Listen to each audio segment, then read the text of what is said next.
इन लोगों को, हम लोगों को जैसे हेयर है, ये स्किन के अंदर अगर फॉर एग्जांपल हेयर है हम लोगों के अंदर, और इस जो ऊपर की लेयर है इसको हम लोग कहेंगे हेयर शाफ्ट, और जो नीचे हेयर होता है उसको कहेंगे हेयर रूट।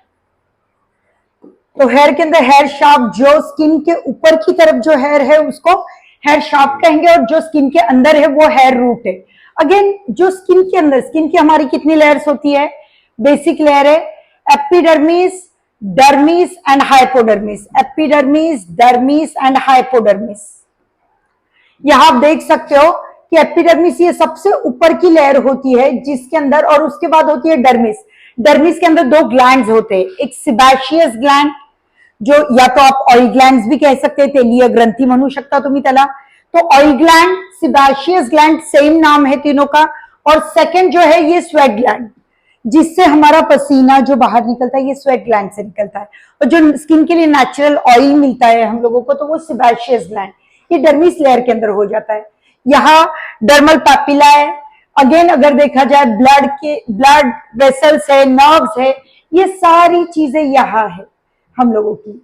ये आप देख सकते हो स्वेट ग्लैंड, सिबैशियस ग्लैंड इसके अंदर दिया गया है। इस तरीके से हम लोगों का स्किन के अंदर रहता है। एपिडर्मिस में अगेन हम लोगों की 5 लेयर होती है, 5 लेयर यहाँ होती है, ये हम लोग स्किन साइंस के अंदर देखेंगे। डर्मिस के अंदर हम लोगों के 2 ग्लैंड होते हैं, तो इस ग्लैंड के अंदर 2 ग्लैंड का नाम है sebaceous gland and sweat gland. Sebaceous gland जो ये नेचुरल ऑयल प्रोड्यूस करता है, और जो स्वेट ग्लैंड है ये नेचुरली स्वेटिंग, जो भी हमारे बॉडी के अंदर टॉक्सिन्स है उसको रिमूव करने का काम कर देता है। यहां तक क्लियर हुआ? अभी जो हम लोग नेक्स्ट देखने के लिए जा रहे हैं, जैसे हेयर कोटेक्स, कोटेक्स लेयर हम लोगों ने अभी तक देखा क्यूटिकल, कोटेक्स एंड मेडुला। लेकिन कोटेक्स के अंदर भी अगर इन डेप्थ अगर देखा जाए, कोटेक्स के अंदर अगेन अंदर की तरफ छोटे छोटे लेयर्स होते हैं उसके अंदर। तो पहला जो होता है कोटेक्स के अंदर, ये कोर्टिकल सेल्स होते हैं, माइक्रोफिब्रिल होते हैं, मैक्रोफिब्रिल होते हैं, माइक्रोफिब्रिल और केराटिन टेट्रामर। एक याद रखिए, कोर्टिकल सेल्स, कोटेक्स के अंदर ये जो लेयर नजर आ रही है आप लोगों को, इसके अंदर कोर्टिकल सेल्स होते हैं। उसके अंदर अगेन मैक्रोफिब्रिल होते हैं जो थोड़े से माइक्रो से बड़े होते हैं, और ये माइक्रो होते हैं। तो इस तरीके से कोटेक्स के अंदर हम लोगों को पहले हो गया क्यूटिकल, कोटेक्स, कोटेक्स के अंदर कोर्टिकल सेल्स, मैक्रोफिब्रिल, माइक्रोफिब्रिल, उसके बाद केराटिन इसके अंदर अवेलेबल आता है। एक याद रखिए, जो हेयर है ये केराटिन नाम के प्रोटीन से बना हुआ है। इसके लिए हम लोग जब केराटिन ट्रीटमेंट या कोई भी चीज है, केराटिन हमारे बॉडी के अंदर एक एग्जिस्टिंग प्रोटीन होता है जिससे हेयर हम लोगों का बना होता है। अब जो नेक्स्ट देख रहे हैं हम लोग, हेयर बॉन्ड्स।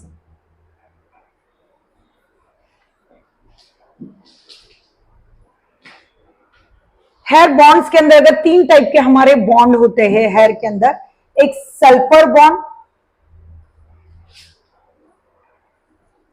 सल्फर बॉन्ड, इसी को डिसल्फाइड बॉन्ड भी कहा जाता है। ये जो बॉन्ड होता है ये सिर्फ रिबॉन्डिंग, पर्मिंग, केमिकल ट्रीटमेंट, इससे ये बॉन्ड ब्रेक होता है। तो हम लोग सल्फर बॉन्ड कह सकते हैं या डिसल्फाइड बॉन्ड कह सकते हैं इसको। सेकेंड होता है हाइड्रोजन बॉन्ड। हाइड्रोजन बॉन्ड जो होता है ये हीट या पानी, जैसे हम लोग देखते हैं कर्ली हेयर होते हैं, कर्ली हेयर को जब हम लोग वॉश करते हैं तो काफी हद तक सीधे नजर आते हैं, जब ड्राई होते तो वो नेचुरल शेप ले लेते। तो जब हम लोगों का जब बाल वॉश करते हैं या आइनिंग कर रहे हैं हम लोग, कोई भी मतलब आइनिंग, ये सारी टेम्परेरी चीजें जब कर रहे हैं हम लोग, तब हमारा जो बॉन्ड ब्रेक होता है वो होता है हाइड्रोजन बॉन्ड। और थर्ड जो बॉन्ड होता है ये सॉल्ट बॉन्ड। जब भी कभी ये बॉन्ड तभी चेंज हो जाता है, मतलब ये बॉन्ड तब ब्रेक होता है जब नेचुरली हम लोग पीएच, जब हम लोगों के बालों का पीएच इम्बैलेंस होता है तब ये बॉन्ड ब्रेक होता है। तो इसीलिए ये जो बॉन्ड है वीक बॉन्ड है काफी। तो इसके लिए हम लोगों को इस बॉन्ड के लिए एक अच्छा शैम्पू, जब भी शैम्पू इस्तेमाल कर रहे हो आप, पानी के अंदर डाइल्यूट करके यूज करना है, या वेट हेयर पे ही हम लोगों को शैम्पू इस्तेमाल करना है।